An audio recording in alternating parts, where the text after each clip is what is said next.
Mbadde natambulamu actually si bbanga ddene kuba mbadde nsomera online naye gyensomera ebibuuzo tulina bikolera eri where you were enrolled from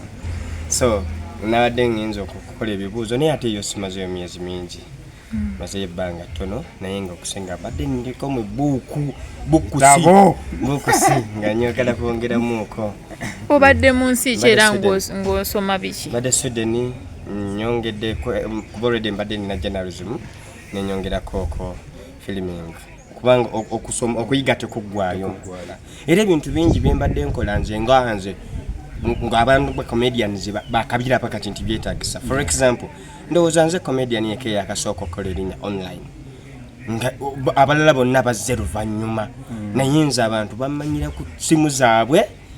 ku intaneti ku laptop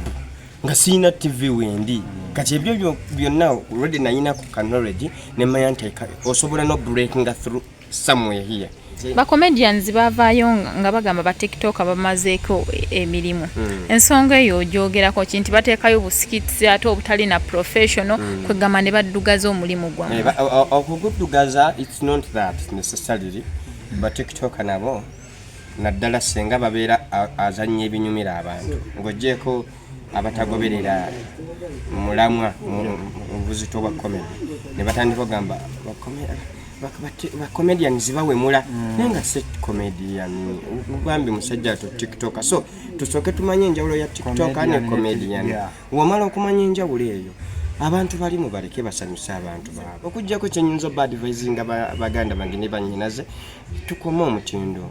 ekitegeera naddala mu lulimi ne mu art gwe tukola nno mbadde engeri gye sibaddewo okujjako nalabako waliwo yampereza ka video nga ina tatu lingamba oh wow love is a good feeling